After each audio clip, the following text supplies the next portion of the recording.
Uhuru, comrades. Uhuru. Fist up. Fist up. Touch one. Touch one. Ease, relay two.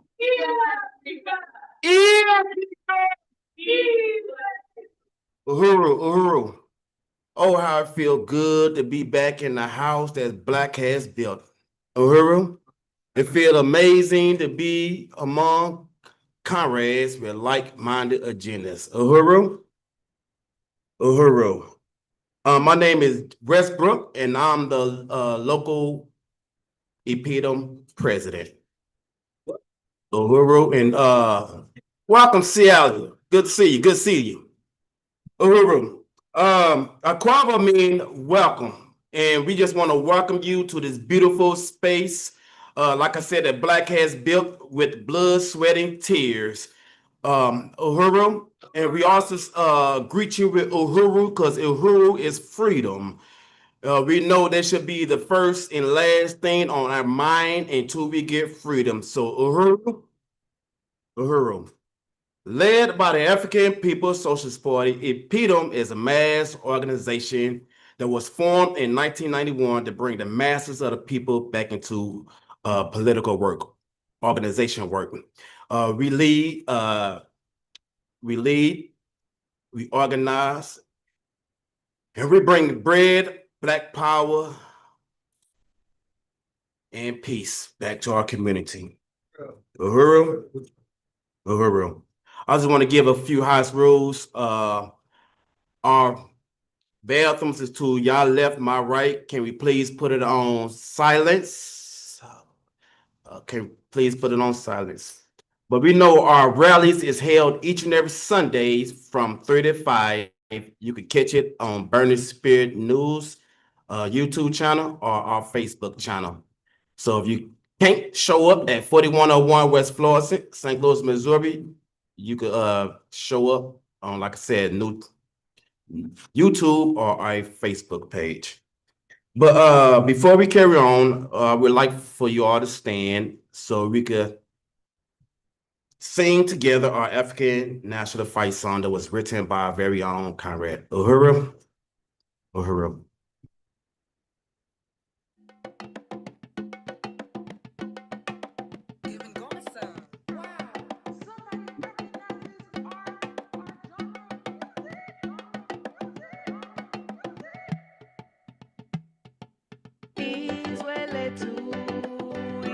Africa, we are winning. Shout Uhuru for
Patrice Lumumba's life won't be in vain.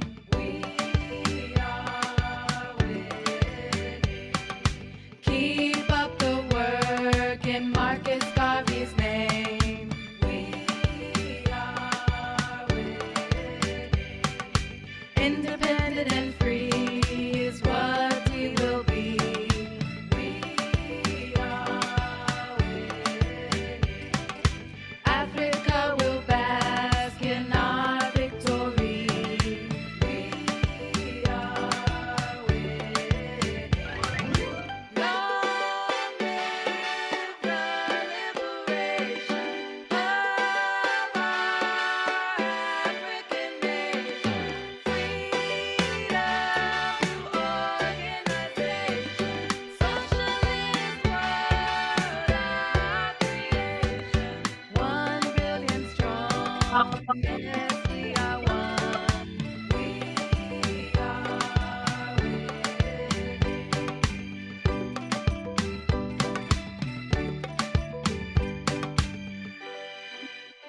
are winning.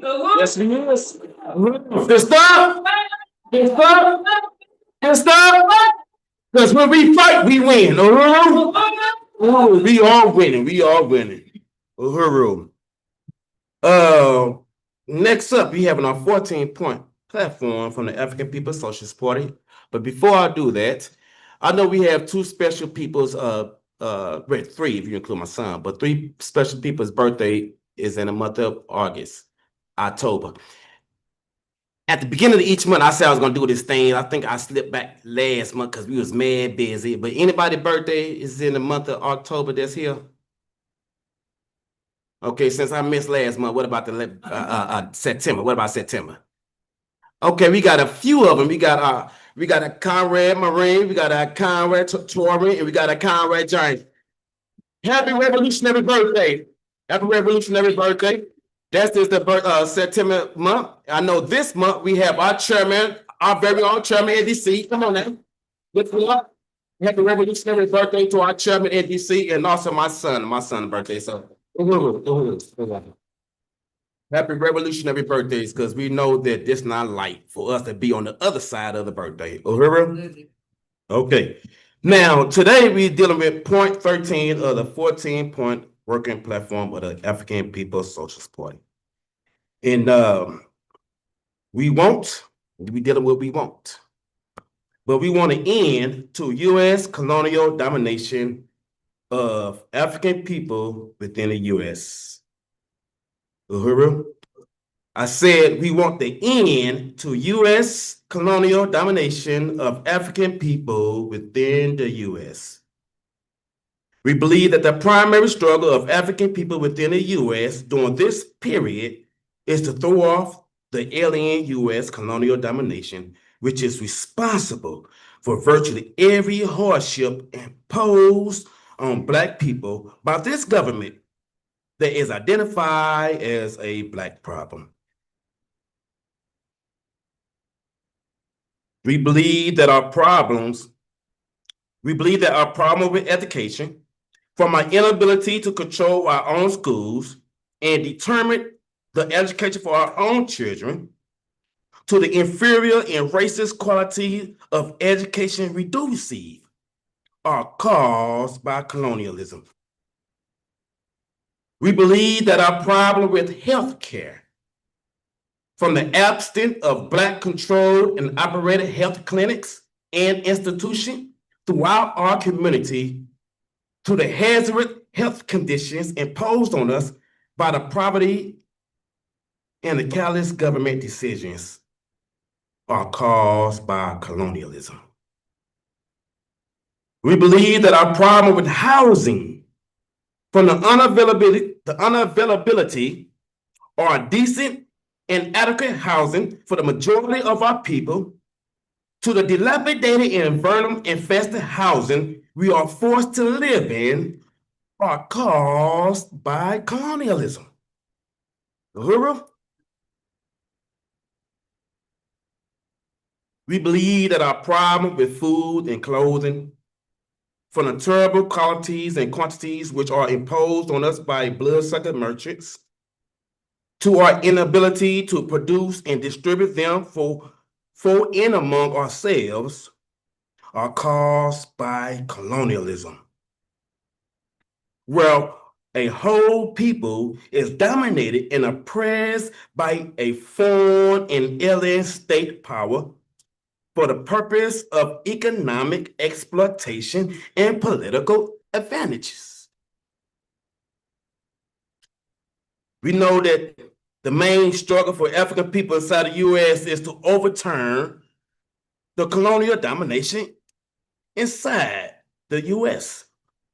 That must be our primary struggle.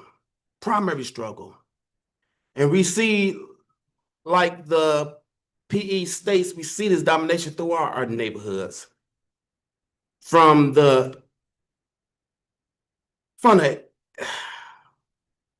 I want to say the inadequate housings, but if you look at the north side, what housing? I mean, before the tornado came through it, it looked like a war zone. After the tornado came through it, it uprooted a lot of folks. Now 270 houses is set to be demolished by November. They got started already though. So anything in between, from the dilapidated to the vermin infested houses, we are stuck in that thing. But if we don't overturn this domination that is put upon us, this is gonna be the status quo. We're gonna continue on handing this down to our grandkids, great-grandkids. The main struggle of African people inside the U.S. is to overturn the colonial domination inside the U.S. Colonialism is responsible for all of our problems, not some. A lot of folks don't want to go to the root condition. They just want to go to what's in front of their eyes. They look at us and say this neighborhood is like this because of us. They look on the horizontal violence in our community and they look at it and they blame us. But we say all contradictions that we are faced is caused by colonialism.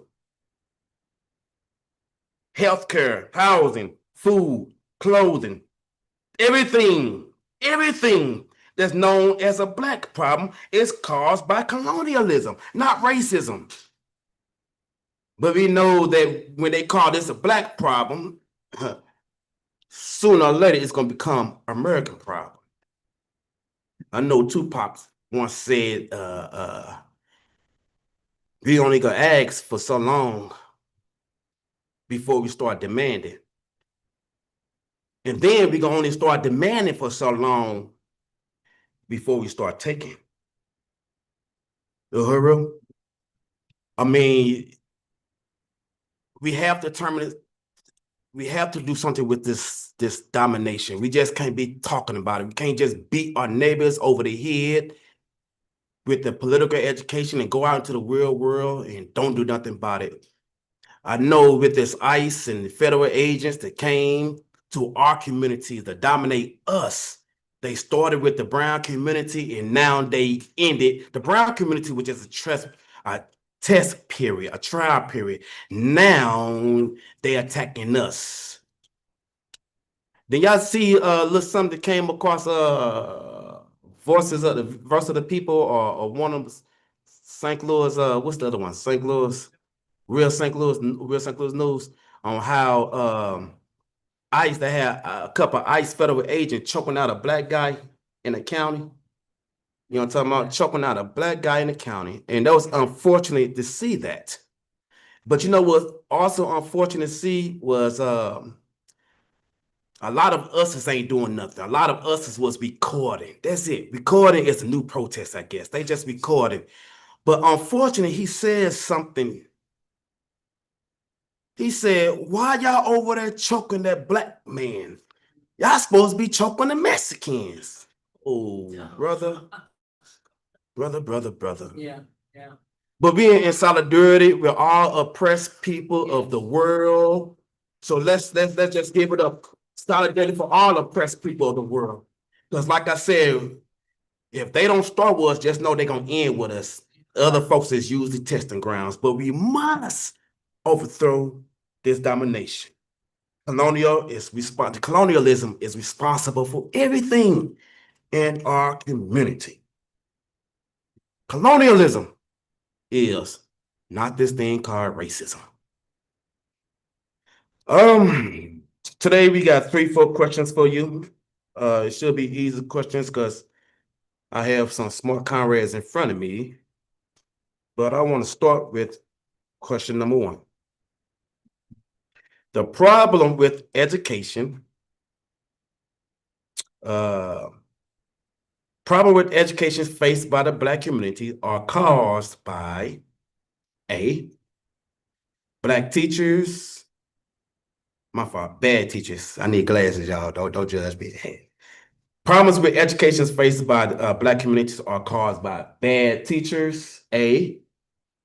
B, racist lawmakers, C, underfunding, or D, colonialism.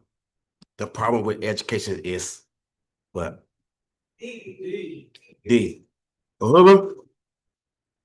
Hey, so we got some more. Our Comrade Ekenge was awesome to find our little posters, 14 points. So I'm finna pass this out to my comrades. So y'all won't beat me up. The next 3, let's raise our hands, okay? But yes, colonialism is the problem with education that we face. A lot of folks want to say bad teachers. A lot of folks want to say racist lawmakers.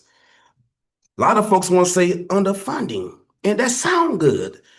But if you don't put colonialism in there, you'll just be blinded by saying these arbitrary words, colonialism. Uhuru, healthcare disparities faced by African people are caused by A, Obamacare, B, medical malpractice, C, insurance company, or D, colonialism. Raise your hands, please. What's that say? Yes, sir. D. D. Okay. Colonialism. Good job. Hey, listen, we got a whole family full of geniuses. 2 down. We got 2 more. Hey, don't take all these posters now. Okay, 3. The unavailability of decent housing for the majority of African people is caused by A, high cost of rent, B, subprime mortgage crisis, C, predatory loans, D, colonialism. I feel it should be an E on the above, but D, colonialism. Which one have I got? Oh my God. Yes, ma'am. You got C. D. Yes, ma'am. Colonialism. All right, Rage. We got 3 for 4. I'd be hella shocked if that baby raised her hand. Okay. We got last but not least, the 4th question. Since you keep saying D is colonialism, what is colonialism? Is it a system of domination by a foreign and alien state power for the purpose of economic exploitation? Is it another word for racism? B. C. A system of white male supremacies? Or D. A problem within capitalism that must be reformed through nonviolence? That sounds like I'll leave that alone. What's the answer? Rage. Hey, Uhuru. I'm sorry, comrades. Our intellectual family has took it. 4-4. I commend you. So that will conclude today's 14-point platform. Next week, we'll be dealing with the last but not least point, which is 14. And then after that, I think we have some treat for you, but we'll discuss this next week. So give a round of applause for yourselves for doing an awesome job of doing the political education. Uhuru? All right, now it's time to get wooed. It's time to get Yeah, I'm talking about our comrade. It's time to get serenaded. It's time for our amazing singer to do culture. It's time for us to welcome to the mic our very own Lonnie Epps. Oh, come on now. Pistol, pistol, Uhuru, touch one. Uhuru. Not my city.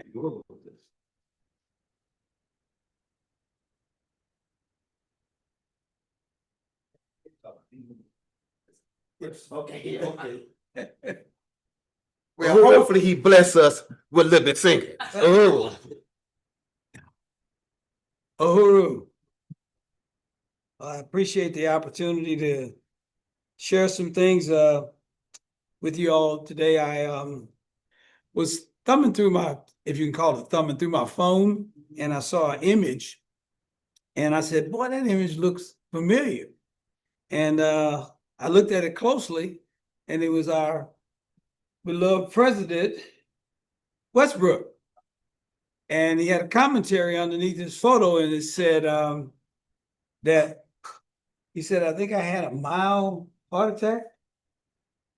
And I had to look at it twice, and then I contacted Craig Reed. I said, "Craig, I said, I think, is this right?" I said, "A mild heart attack?" Having a mild heart attack is like having a mild atomic bomb. I mean, you really, there's no way that it can be too mild, because that is a life-threatening incident. It can be. So when I saw that, I said, this is not good. We don't want to lose him or any of you all, excuse me, with this, all that's going on. We know it's a lot, but I said, I think I need to focus a little bit more on that than the music side of things, but I appreciate that. And I just want to share a couple of things with you all, because I don't think enough emphasis is put on us as far as our health and our well-being. I just don't. And things like what happened to Westbrook, it's happened to many other people, their families, friends. How many of you all know somebody that's had an illness in the last 3 to 6 months? Okay. Almost everybody's hand went up. So we got to deal with the situation as we see it. So what I want to do is just share a couple of things with you. I'm not going to try to give you some kind of long, drawn out medical thing that you can't do, but I think we need to pay more attention to it, because if we don't, then it's going to catch more and more of us unawares. So I want to start off by simply saying that when we were taken from the homeland, we were stolen. And since we were stolen, we think sometimes that that's all we focus on, is the physical fact that we were stolen. But there was more than just our relocation that we were taken for, that was taken from us. First of all, we were physically stolen. We know that.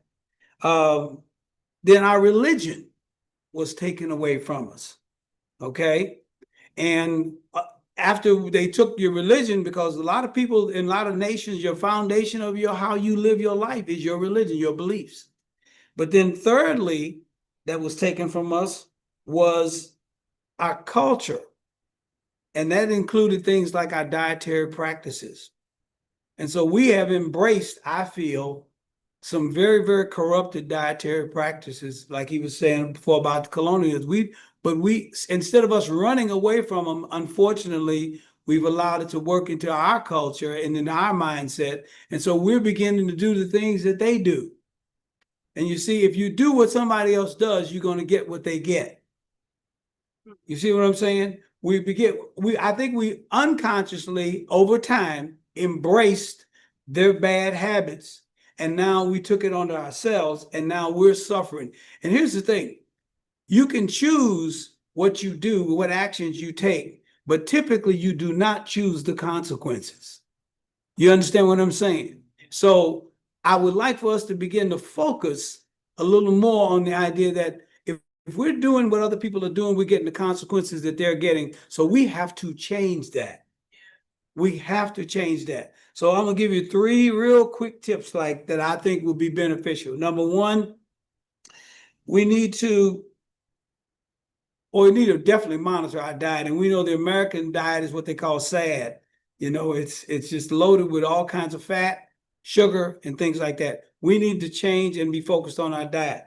But just to say that sometimes is not enough for people. They go, what do you mean? What do you have to do? Well, let me give you a parameter, because everybody's grown. You should be able to make good decisions on this stuff pretty much on your own. But sometimes we just need some parameters. So I'm going to give you what I believe are good parameters. Number one, our diet should consist of at least 60 to 70% raw fruits and vegetables. I did say raw, uncooked. Because when you cook things, many times, sometimes you stimulate the enzymes in them, sometimes you destroy them. And I know people, my mother used to cook okra, and I couldn't stand okra because it looked like to me she would cook it for 40 days and 40 nights. And it just didn't have any substance. And she said, oh, isn't that stuff good? I said, no, it's slimy. I don't like it. So to this day, I don't like okra. So sometimes we overcook things. So we got to use some discretion. You know, think about it. Back in the day, and I go way back in the day, people didn't have all day and all night to cook.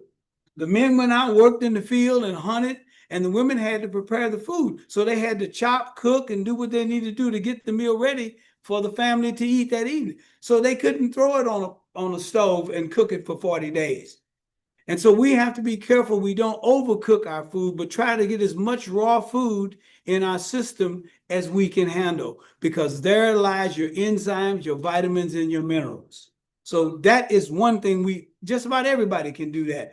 Be a little more, should I say, cautious when you deal with that. In other words, don't just go out and just put something on the stove and walk away from it. Because when you come back 6 hours later, it's not going to be the same. It's just not going to be the same. So that's one thing. Another thing I think we should do is to, and I don't want to sound like I'm dictating to somebody what they should do, but we have a tendency, Thanksgiving is a time, and we're not near it right now, but we overeat. And here's a good rule of thumb, I believe, that would help a lot of people, is eat until you are satisfied, not full. There's a big difference. There's a big difference. See, in America, we want to eat until we're full, until we're about to split at the seams. Then we say, oh, okay, now I can have a big gulp because I already stuffed myself, and now I can go back. That's not dietarily helpful, folks. We got to learn that eat till you're satisfied. Eat till you just feel like, okay, I'm good. I had enough. We don't have to eat the whole pot of spaghetti. There's no honor in that. You know what I'm saying? We just don't have to do it. So eat until you're satisfied, not don't worry about getting full. We need to kill that practice starting at Thanksgiving. Some of them do it for one Thanksgiving all throughout the year. And then they wonder why we have a 70% obesity problem in this country. So eat until you are satisfied, not full, okay? Don't try to fill yourself up, because that's the wrong way. Your digestive system was not designed to deal with an overfed, distended belly. It was just not designed that way. So if you want to make it last, eat until you're just satisfied. When you're satisfied, I got enough. I don't care what you say, Grandma. I can't eat no more pie. I can't eat no more, not just pie, but cakes and cookies and turkey and all that. Just learn to discipline yourself. And the last thing I'm going to say is I have a mantra. I'm an herbalist, and I have a mantra with my company, and I want to share it with you guys, and I hope you all can embrace it. But I believe it is true, and that is this. If we're healthy, we can accomplish much. If we're sick, we can accomplish very little. If we're dead, we can accomplish nothing at all. So we have to make a decision every time we sit down to a meal and want to enjoy ourselves. There's nothing wrong with satiating your needs, but I'm saying that we have to be careful. So if you all would, just for the sake of grins, I want you all to repeat that mantra, okay? And I'll tell it to you, you repeat it after me. The healthy can do much. The healthy can do much. The sick can do very little. The sick can do very little. The dead can do nothing at all. The dead can do nothing at all. Last part of it.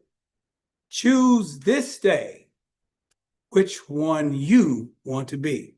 Choose this day which one you want to be. Uhuru. One, one, Uhuru. Uhuru. Uhuru. See. Yes, ma'am. Yes, ma'am. And if I knew that he wasn't gonna sing, I would have sung for ya. Never.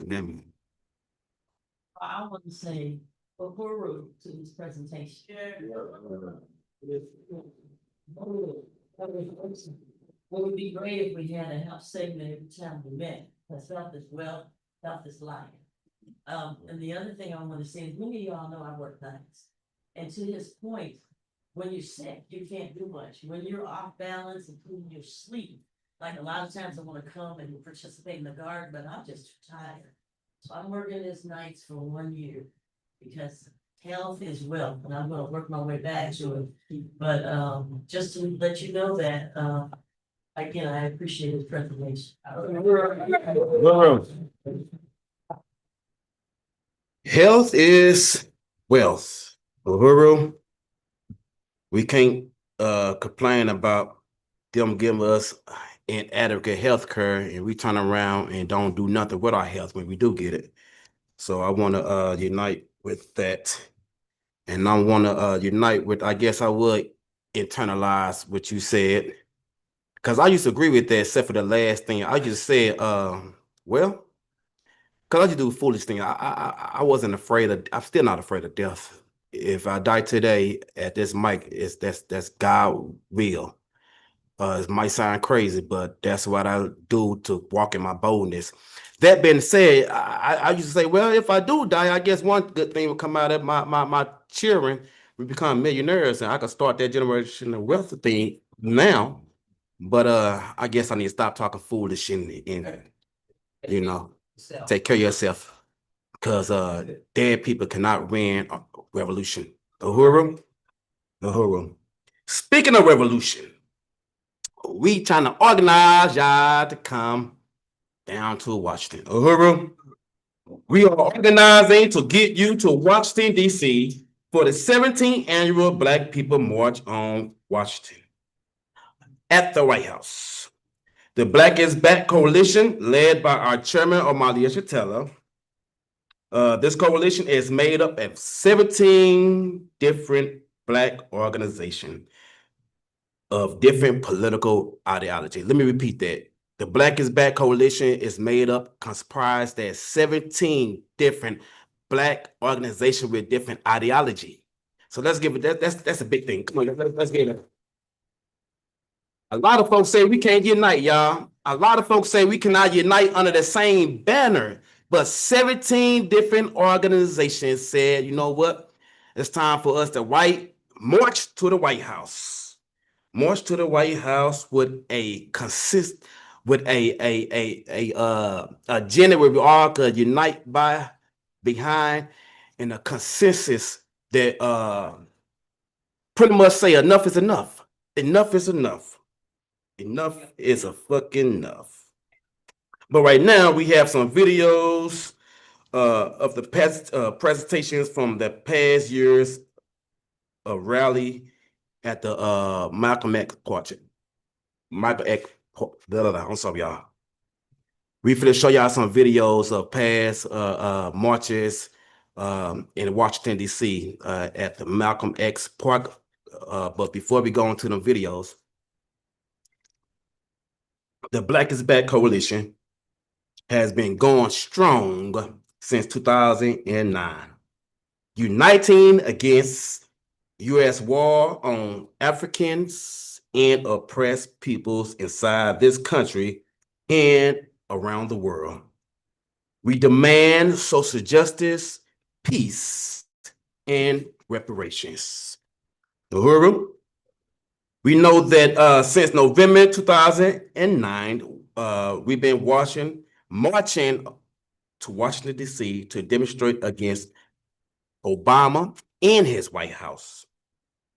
We know that BIBC is an organization of organizers. It is a political instrument in which the members, organizations, and individuals exercise a united political will in action against this imperialist government. We give an anti-imperialist stand. The BIBC, which is Black is Back Coalition, is an activist organization that believes in self-determination for African people and is led by African people. We know we got a lot of organizations that say they for the African people, but led by or was created by white folks. Uhuru. But this one was led and created by us. In addition, while the coalition exercised united politics, we also recognize that the representative for the coalition of organizers have different political philosophies. We recognize that. But just because we have different philosophies, we don't allow that to divide us. We've been going strong since 2009. Furthermore, the BIBC recognized the right of each organization and the coalition to work independently on issues affecting the African community. Uhuru? Uhuru. I just want to read a few of our principles of unity. We fight colonialism, neocolonialism, Zionist, military occupation, and the undeclared U.S. war on African people. We don't have to agree on everything, but we must agree on that. The democratic representatives and voting rights of organization within the BIP. We respect the ideology of difference between the organization and coalition. We resolve our disagreements through a democratic voting process. And we stand in solidarity with the worldwide anti-imperialist resistance, self-determination for Africans worldwide and all oppressed peoples, and reparations to African peoples from the colonial imperialist powers of the world. Uhuru. Uhuru. Before you leave, we got a sign-up sheet in the back. Don't get that misconstrued for the regular Sonny Riley sign-up sheet. But the sign-up sheet to Washington is on the back. Also, get one of these, and you can see how to fill it out and see how you could be a participant.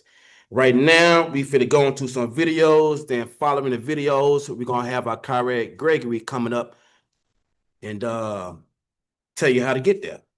Uhuru? Uhuru. And unity of action.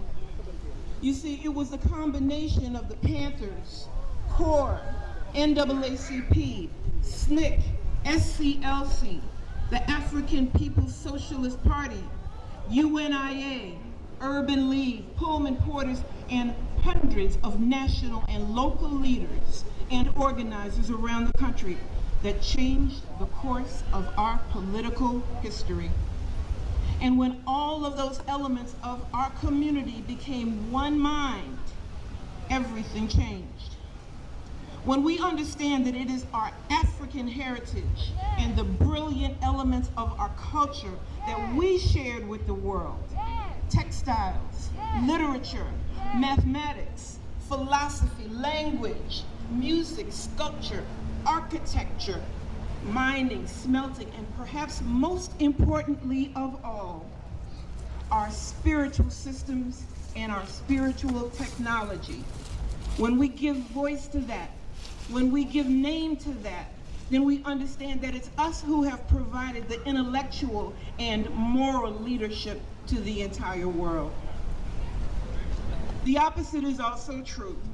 As we look at the destruction of systems that support our growth, education, urban development, care for the elderly, we understand that there is a core philosophy, a core belief system that is disintegrating in this country. And it is our job, our position, our responsibility. You see, we moved this society so far, so fast. We would have owned the means of production by the 1980s. But I want to tell you about COINTELPRO 2 and 3. I think we're on 3, maybe 4 or 5 right now, right? Okay, so when Iran-Contra took place and Reagan came into office, there were 6 key domestic initiatives that they deployed against us. The crack and gun wars, privatized prisons with mandatory minimum sentencing, the indictment of 15 black congressmen, including senior members Bill Gray, Floyd Flake, and Harold Ford, replacing our people in the workplace with masses of immigrant labor, financial sector redlining to prevent wealth accumulation in black families, dismantling public education, and freezing university enrollments after the Bakke decision. It was a perfect storm, a holocaust of sorts. And here we are right now unfolding our response, because we do have a response. Because we are the original people on this planet. We are the people who brought civilization, morality, ethics, and integrity to governance. And we will do it again. Fight for human rights and democracy in the Philippines. We are grateful to be here with all of you today and struggle to amplify the messages of hands off Uhuru, hands off Africa. Stop the FBI attacks against the African People's Socialist Party. As Filipino youth here in the belly of the beast, we understand that the key role of solidarity as we struggle for national democracy. To fight against the imperialist machinery, movements like ours need to build a genuine, united front of solidarity to strike in all of the fronts. An attack on the African People's Socialist Party is an attack on the world socialist movement. Learning of the FBI's cowardly attacks on the Uhuru movement reminded me of the identical tactics by the US-backed Duterte and Marcos regime on our movement and its leaders, including the revolutionary artist Parts Bagani. In the middle of the night on August 2016 of last year, the Philippine National Police raided the home of Parts Bagani and brutally murdered him as he lay unarmed and alongside his spouse. Just like the US government fabricated the bogus explanation for their attack on the chairman, the Philippine police and military constructed false claims to justify his murder in the attempt to weaken the people's movement. As our movements grow in power, the US government and its puppet regimes around the world are forced to develop new strategies for repression, both here and in the semi-colonies like the Philippines. I got them to say. I think we finna go into our second video.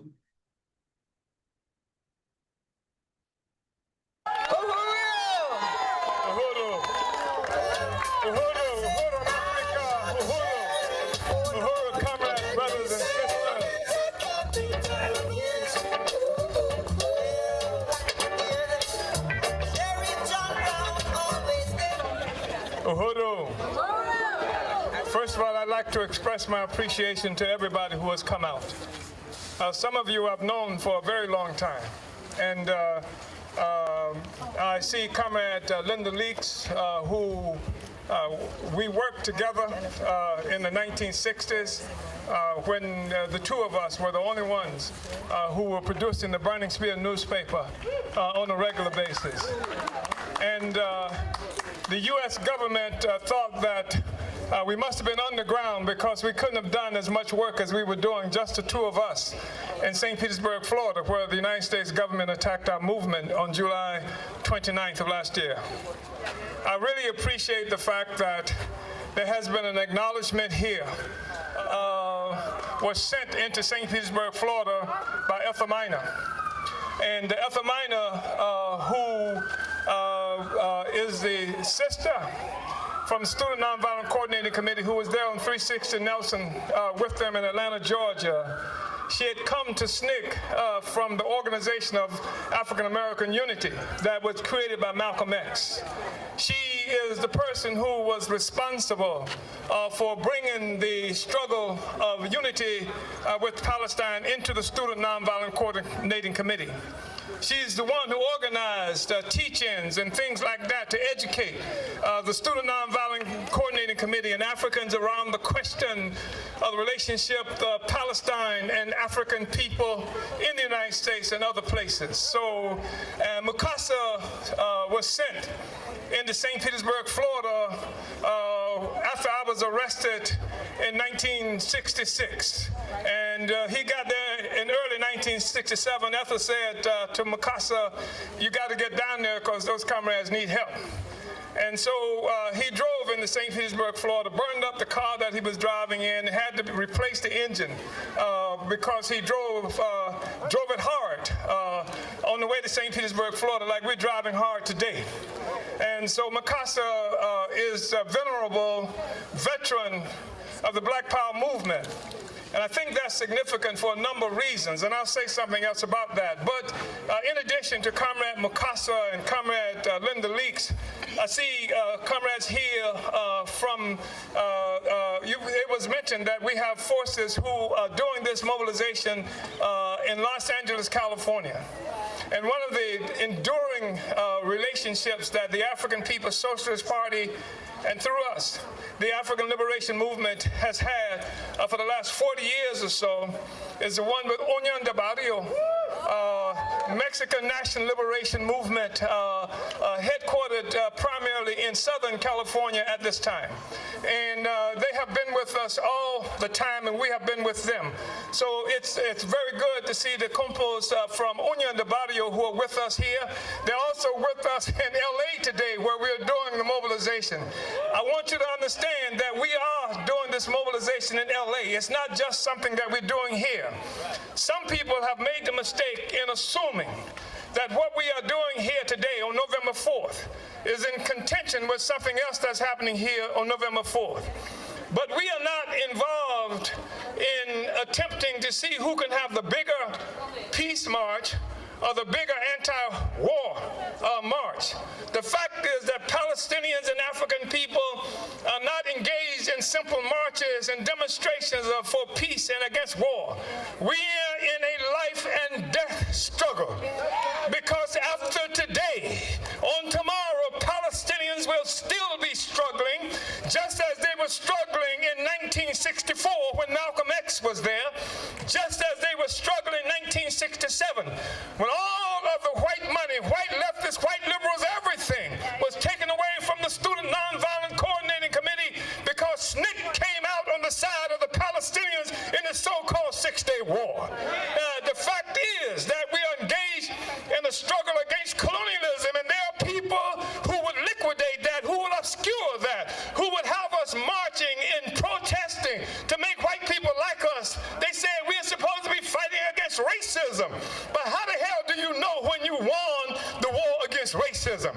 I'm old enough to remember when there was an entire industry that was surrounding this question of unlearning your racism. You white people could pay a lot of money. If I was smart, I would have got in on the racket myself.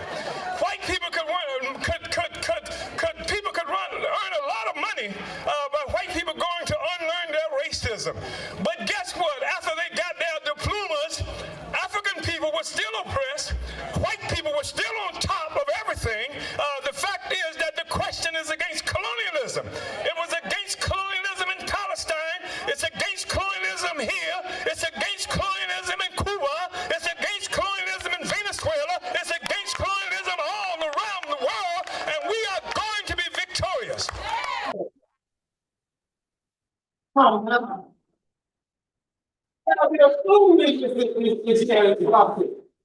He's on fire. Do we got another video, or that was it right there? You want to keep going? I think they wanted to start right here. Okay, Uhuru. Well, what we gonna do now is turn on the lights. Touch one. Touch one. Uhuru. And right now, you gotta touch all these damn organizations. 17 different organizations. Ooh, Black organization. That's the key. Black organization. So right now, I want to open up for discussions. I might even lead it off for a Comrade Rage, but for us individual experience at Washington, in Washington, you know what I'm talking about. I know my experience each and every time that I went from 19.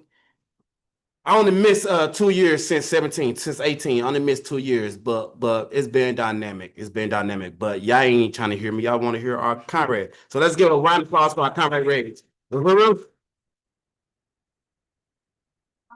first DIB march that I attended was the 13th annual, and I wasn't yet a part of the Uhuru movement at that time, but after attending the march, I knew I had to be.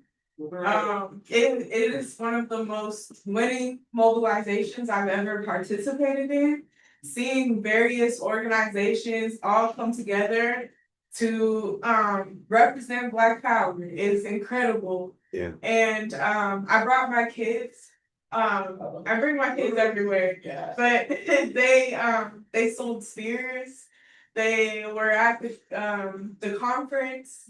And the conference is really dynamic. You learn a lot and you get to see all these different comrades from everywhere, and just being able to be with other like-minded people in the fight is just incredibly empowering. And if you have the opportunity to go, you got to. There's nothing like it. There are no other mobilizations like it. So I'm excited to go this year. I missed last year, so this will actually be my 4th year going. All right. Would have been my 5th, but we're making it up this year, and we're gonna bring a party. So it'll be real. Fist up. Like that. Fist up. Like that. Uhuru. Do we have anyone of our forces from Solidarity that want to share about y'all experience? Come on, Jesse. Uhuru.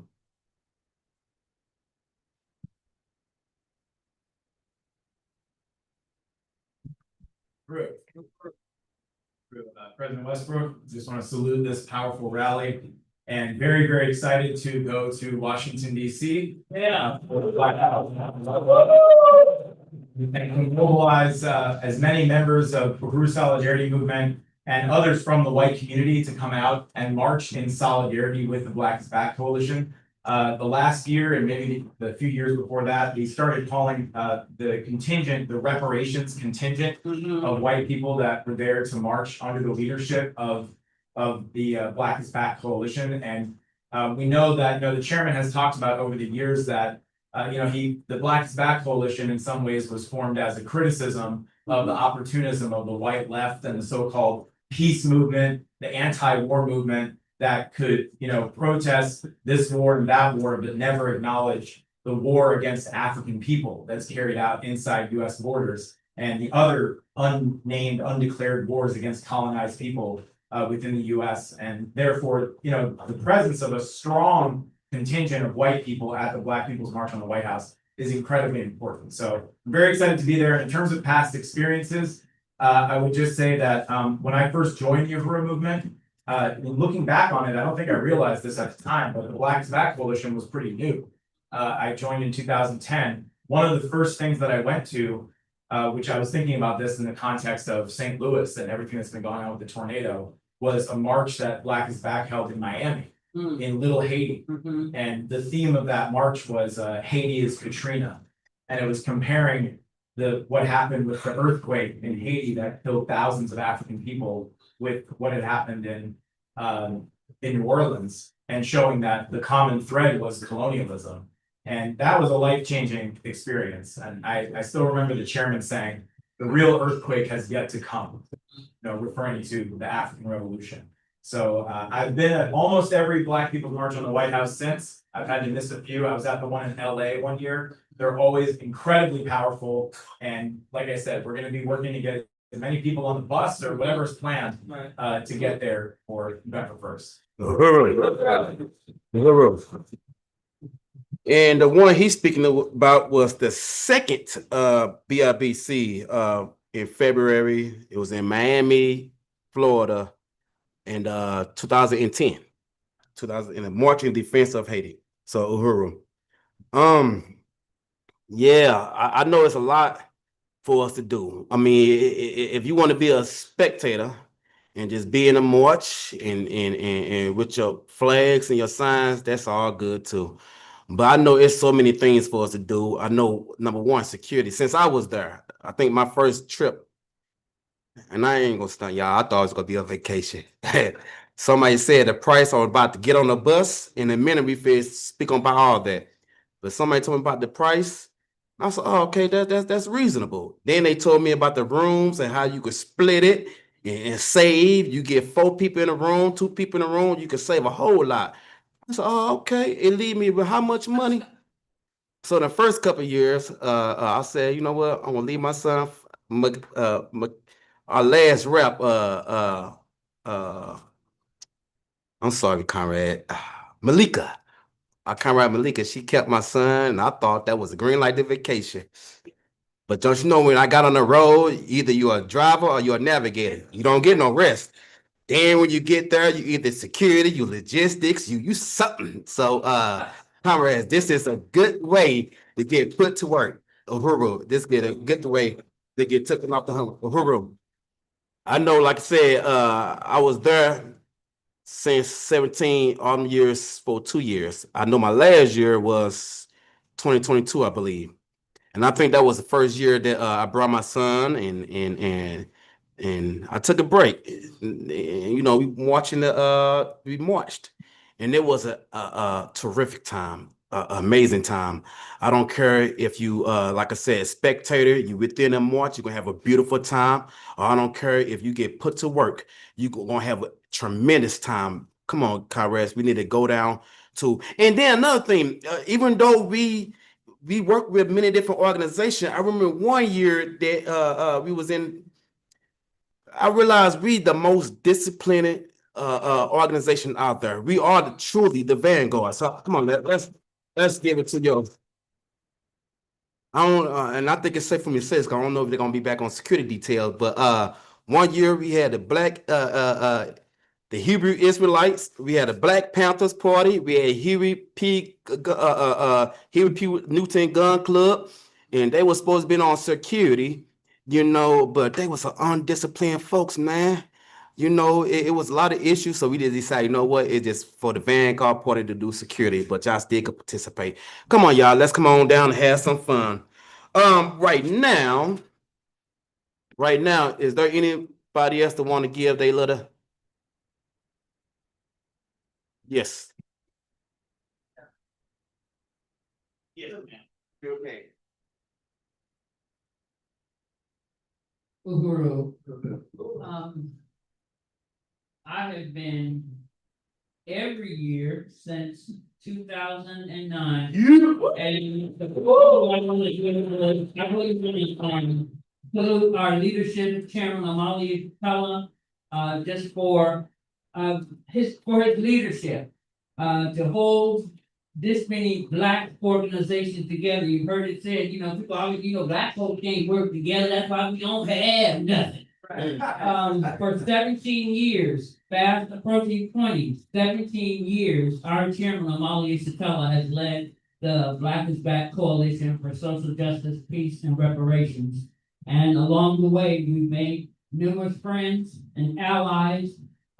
If you go back to the website, you will find numerous marches and rallies that we have hosted over the past 17 years, and I'm just really proud that here we are 17 years later under the leadership of Chairman Amali Satella. We're on our way to the Agonize, 17th annual Black People's March on the White House. And for anyone that hasn't been, we've heard people talk about how exhilarating, number one, it is to be able to exercise your voice in front of the seat of imperialist white power leadership. It's not like we expect him to come out and go, okay, we heard everybody, we're gonna address it. But our collective voices make a difference. So I just want to encourage everyone. Like I said, I've been all 17 years, and there's nothing like it. So get on the bus, and those that are listening that are not in St. Louis, call your leadership or whoever you know in your area, or go to the Black is Back website, get registered, call the number and find out how you can get there. There may be somebody coming from your area. I know that in the New Jersey, New York, Philly area, they're organizing a bus. So call our number, find out where you can hook up with somebody and get to Washington, D.C. Uhuru. Uhuru.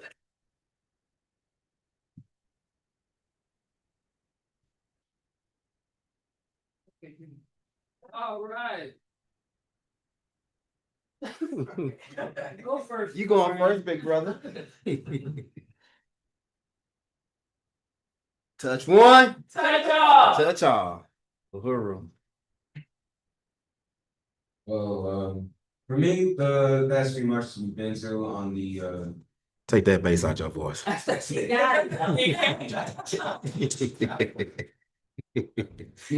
the past few marches that we have been on the Washington D.C. marches have been very good.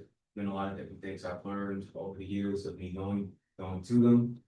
And overall, I've met a lot of people, made some friends, got to learn a lot of different things from our elders, people that have been here for years. And overall, I believe as things continue, it will continue getting better and better until we eventually overcome colonialism and all the other problems we face as of today. Uhuru.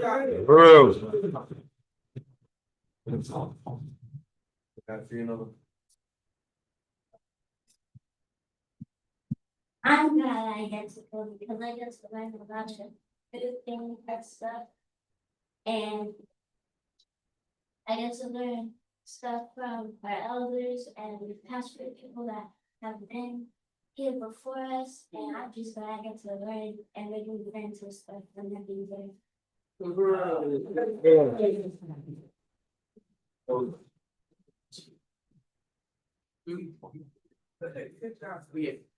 Uhuru.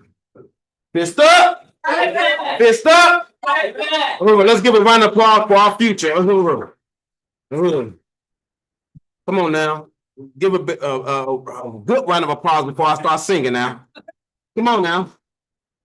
Because we all know that the children are our future. Okay. All right, but right now we want to bring our both our comrade Sophia on down to do donations and call for resources in the joining. Uhuru. So as she making herself down to the stage, fist up, fist up, fist up, Uhuru. And believe it or not, donations is one of the ways we fight back because we know we cannot do nothing without economics. Uhuru. Uhuru. Hello, everyone. So I want to thank everyone for being here, everyone online. And what we're looking at raising today is, we'll see if we can match what we did last week, was 150. So what those resources go towards is like places like this, being able to view the program online, to get the information that not a lot of other people are giving out. So just being able to have us come here to meet in this space to talk about the things that matter to the Black community and strategize on how we're going to address those things. That's what we take up this collection for. So we do have a Cash App option where you can go to $InPDUM to donate there. If you're online or even if you're in the building and you want to do it by Cash App, which is kind of a favorite way. Then you can also go to INPDUM.org/donate if you want to donate online using a credit card or another form of payment. So we want to thank you for that. We also ask that you go to INPDUM.org to look at our various levels of membership. That's another way that we bring in the resources needed to assist comrades to get to places like Washington, D.C. for the march there. We also use those resources to power the building and a lot of other efforts that we may have going on. There's a lot of things that the International People's Democratic Uhuru movement is doing on the ground, not just here in St. Louis, but all around the world. We also work with our members over in Africa for the work that they're doing there. We got this Occupy Azania, we have in the Caribbean, so different areas. So we just ask that you look into your membership.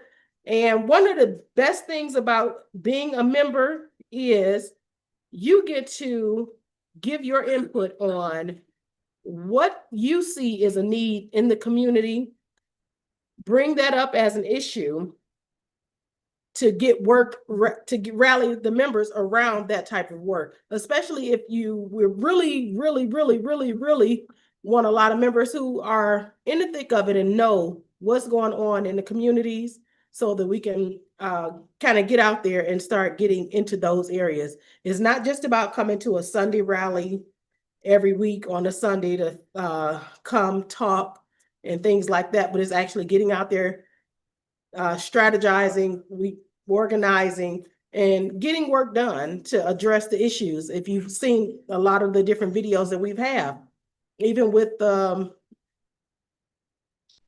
tornado victims, you saw a video a couple of weeks ago where we were out there finding out what was going on with the people and what did they need. And so there's work being done around that. Work being done around, you'll see a lot of other things coming up soon. So if you haven't seen some of the stuff we've already done, you'll start seeing a lot more coming up soon. So we will give you time to collect those or get your donations in. Do we have count yet? Okay. And then we'll check and see what we have online as well. Membership for the International People's Democratic Uhuru movement. You can get a membership as low as $25 for the entire year if you just want to get in and see what it's about. For the St. Louis area, we have our members meetings where we decide what's going to be discussed for the Sunday rallies on Tuesdays. Sometimes we may switch the dates around, but if you're in a different state and you want to be a member, we can connect you with whoever is in that state, or if you want to build one that's in a state where we don't have a branch, we can work with you on getting that set up as well. We also really appreciate our sustaining members, who are the ones that pay a set fee on a monthly basis, especially those that are our Marcus Garvey level members. And that's usually about $84 a month or a $1,000 payment over a 1-year period, within a 1-year period. And then that grants you a lifetime membership. And our memberships are, the different levels only show your level of commitment, but the work is still the same for everyone. So that's why I say,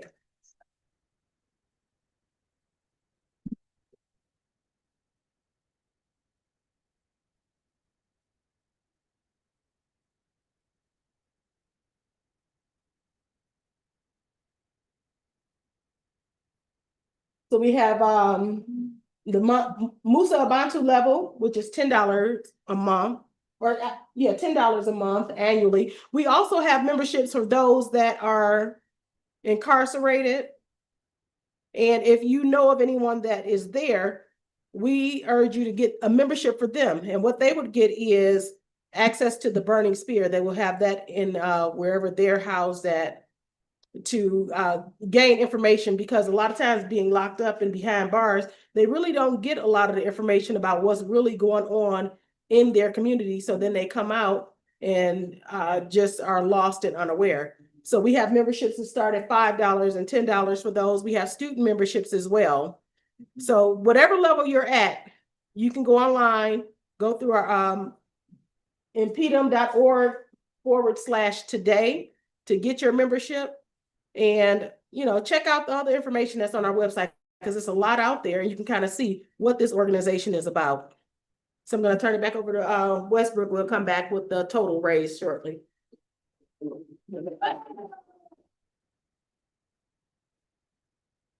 Uhuru. Come on, y'all. I think she sent the collection plate. We're gonna act like we in church. Now, we prefer the one that fold, but the one that jingles, that keep it count too. So go on, dig on deep, so we could be complete on each other. Never mind that. But yeah, we want to appreciate, like I said, each one, last one of you for showing on up. But we want to appreciate you even more if you meet us in that's what's up. If y'all meet us in Florida. So about round of hands in Washington. Thank you. I don't know why I'm thinking about St. Pete. Uhuru. So about the round of pause, how many in here think we're gonna make that trip? By the round of hands. Okay, the dates first and the second, but we do more than that. So by the round of hands, okay. It seems like everybody raised their hand. So what we gonna do now? We're gonna bring Gregory up here, and we're gonna he gonna tell us on how we could get down there. Okay, Uhuru.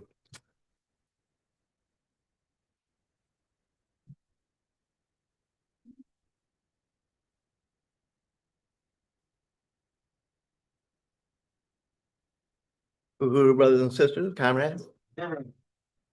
Listen, I couldn't help but get inspired by both the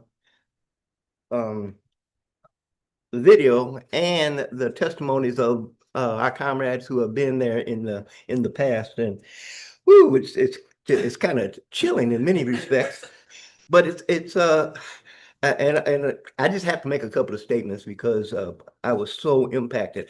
Last week, the chairman mentioned that the Uhuru movement was like a canary in the coal mine. Yes, and that it laid on me all week. Canary in the coal mine. And when we look around what is happening to us today, we can truly see that canary in the coal mine. Not only was the Uhuru movement attacked, but those associated with the Uhuru movement was attacked. So we ended up having the Uhuru 3 because the chairman and 2 white solidarity members were also caught up into that whole attack on the system. And that's not accidental. See, that's a message that's being given to us that, hey, if you folks continue to collaborate with one another, there are consequences. Now, we've seen this historically. You know, when the Black Panther Party collaborated in Chicago and organized not just the Black gangs, but the Latin gangs and the white gangs, Chicago said, whoa, what's happening here? We can't have that. We assassinated the leadership there. When the civil rights movement was going on and you had Cheney and Schwer and Goodwin going down to support the civil rights movement, the colonial said, oh, no, we can't have that. Now, you good white boys, we have to give you a message also. Don't do that. So there are consequences and messages. And we just got another message up in Chicago. What did the brother say? You're supposed to be choking Mexicans?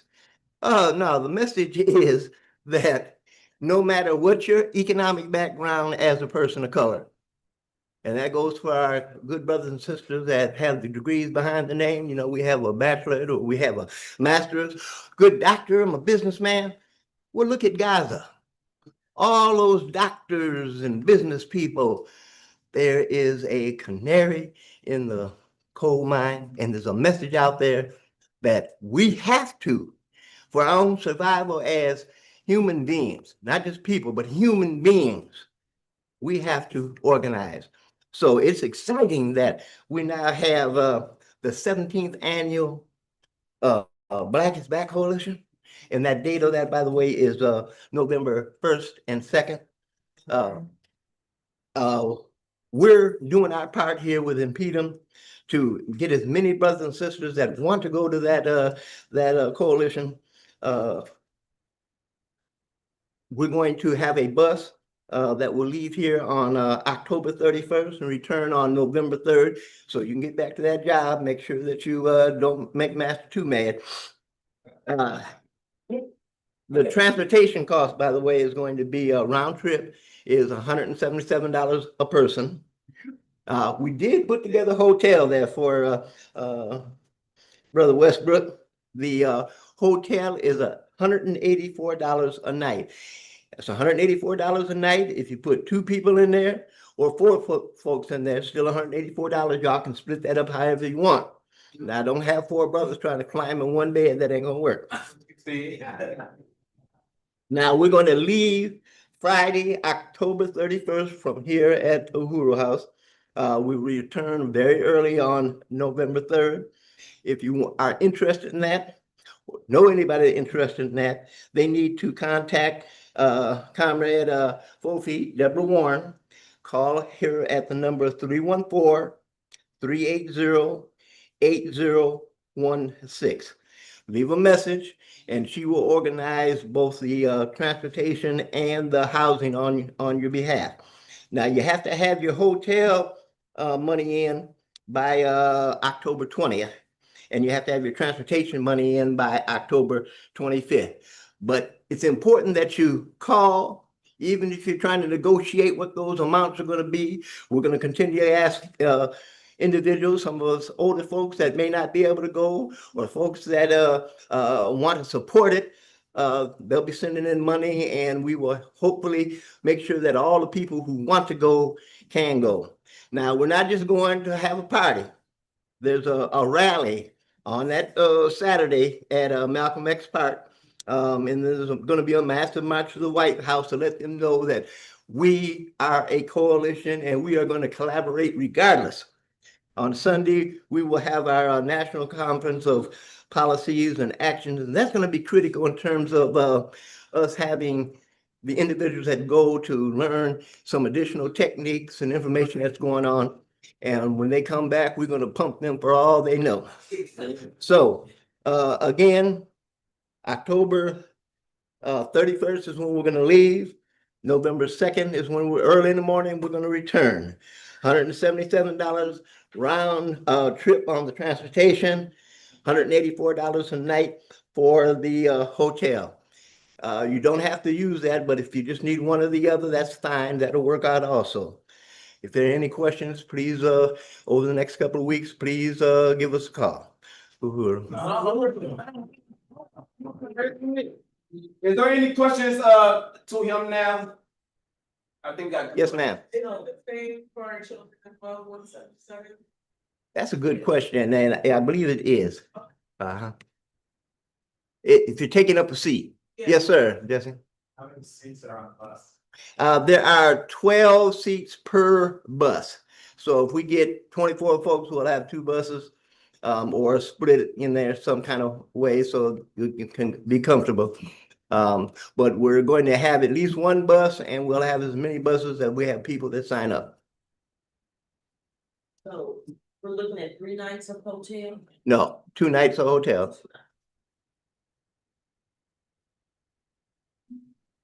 All right. All right. Any more? Yeah, we be yeah, Sunday we won't, unless I want to extend Sunday. Sunday we will not be getting a hotel room. We'll be checking out at noon Sunday, packing up, and try to catch a little bit of the conference, but we'll be pulling out Sunday. So yeah, two nights. Uhuru. Before I go into the announcements, I would like to open up the mic for community discussion if anyone would like. Uhuru. if people can get, there's a flyer in the back that has this information on it, that has all the parking information on it. And if you have any questions, one, I'm here during the day. But certainly call, Kofi.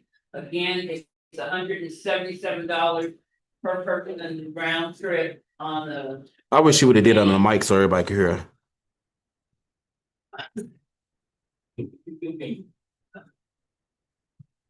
Yeah, I just want to unite with the information that Brother Gerben put out. There's a flyer in the back, so grab it. It has all the information on it. The Hotel Arboretum in Washington, D.C. is the hotel that has been chosen. And I really, just want to encourage everybody to make this trip. It's a long ride, but it is definitely worth, it's worth the trip. We'll have, political education along the way, and whatever stops are necessary, but our objective will be to get there, to participate in the march and rally on Saturdays.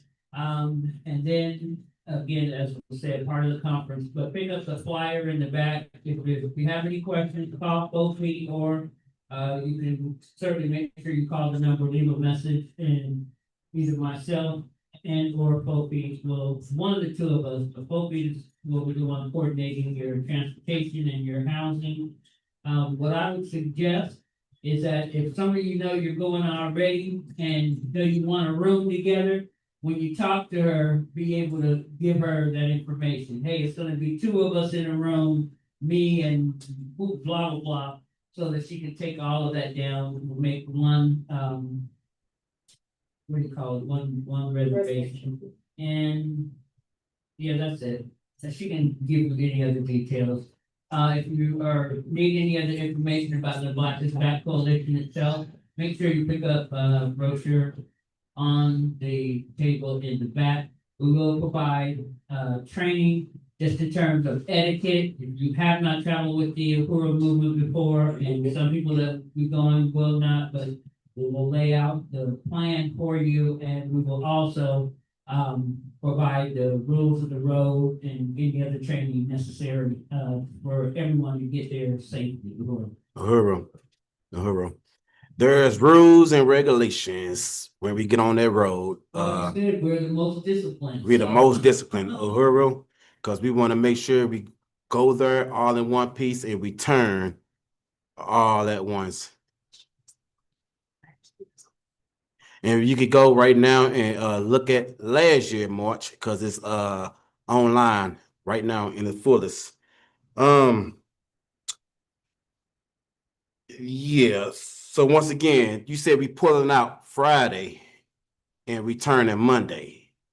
For folks that want to get those time taken off, number one. And number two, for people who and that's why we're trying to get y'all to go ahead and sign up now. Don't wait till the last minute, because we want to know how many buses we have. We want to know all that, because we're gonna try to get, well, we're gonna get what the money allowed us to get, but we're gonna try to get 2 buses, so we could be able to drive around and do what we have to do during our downtime, and the folks that want to go rest and to the hotel, they don't have to ride around with us.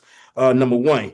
But number two, for folks that got physical limitations, number one, we have in the march behind us a van that follows. So if you're not able to participate in the march, you can follow along in the van and meet us at the White House, instead of doing that march, because I know there's a lot of us that have limitations. If there are any questions that's online, because I think that was the only 2 questions that were sent to me. If there's no questions online, I go forward with the announcements.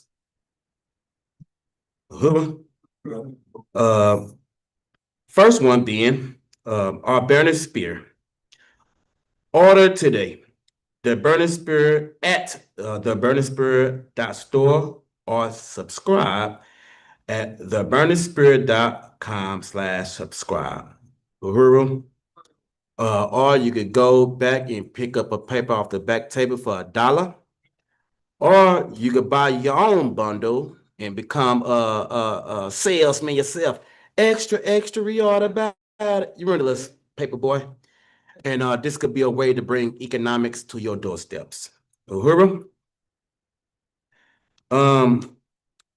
Every Thursday, the RNDP studies is at 7 p.m. on Zoom and Facebook. You can register at tinyurl.com/RNDP studies. 3, the third announcement. We need you to help build the Sunny rallies. We need you to help grow us bigger, to help us grow bigger and better. We need for you to join the outreach team, security, food, AV, and more. We need you to bring your skills or get trained to help us build. But most importantly, we need you to bring yourself. Uhuru. Coalition, the biggest and baddest coalition that we've been speaking about all day.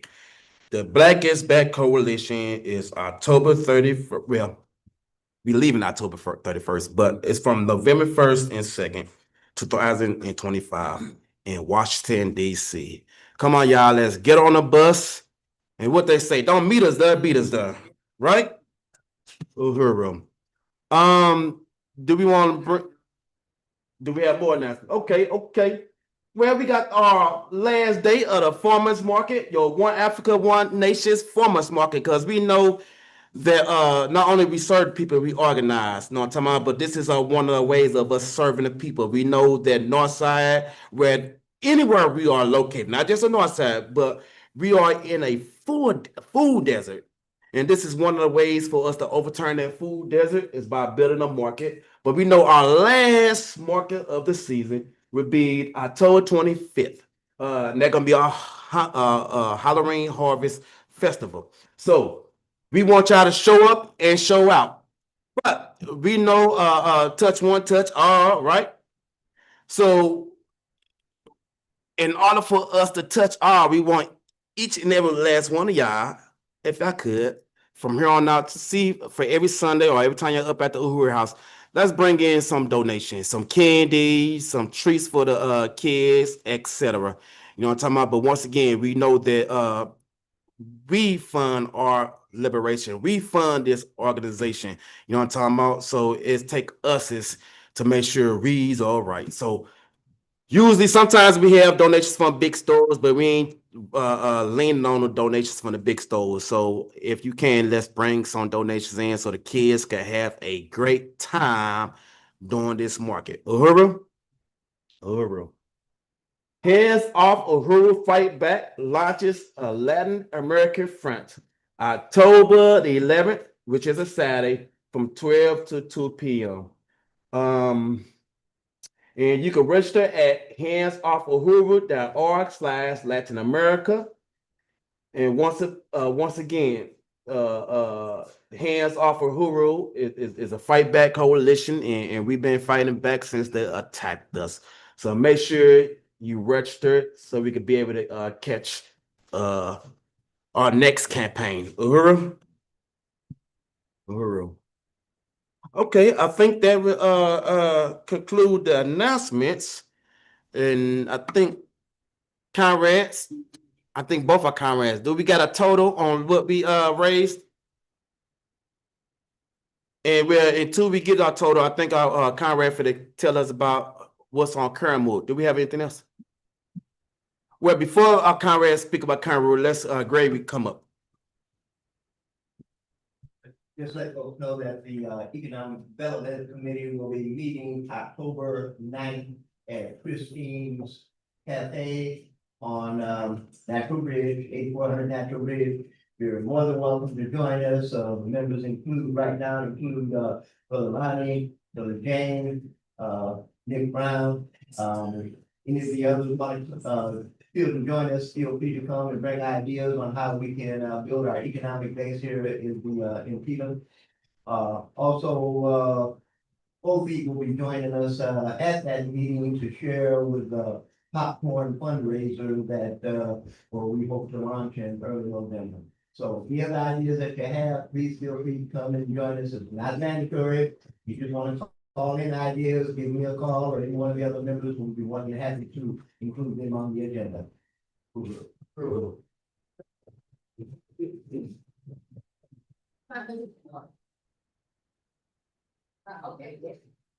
You said what time did it start?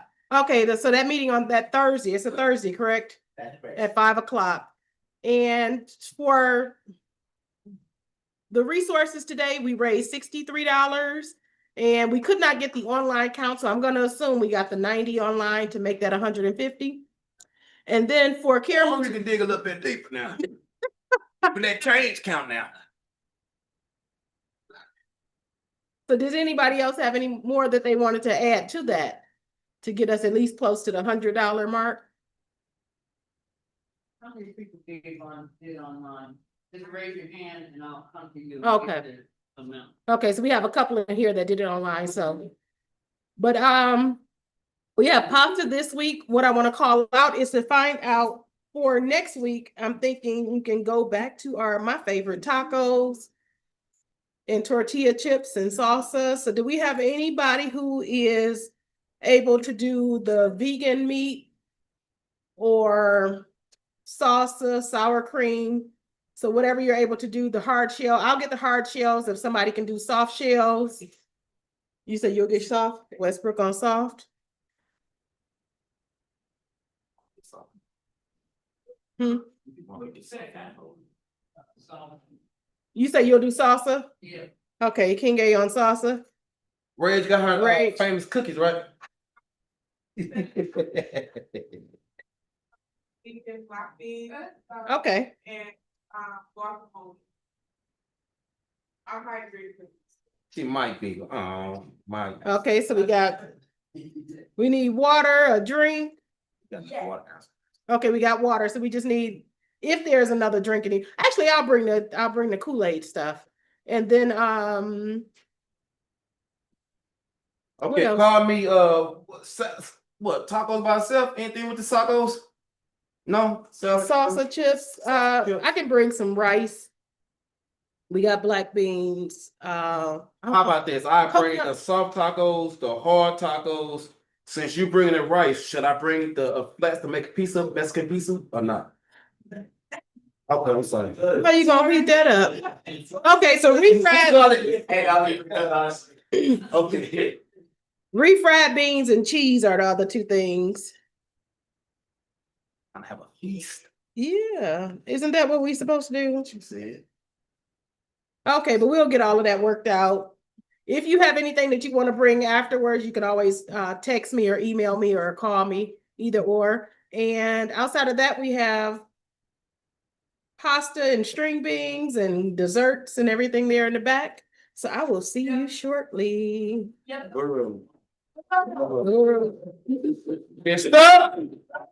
Pista. Uhuru.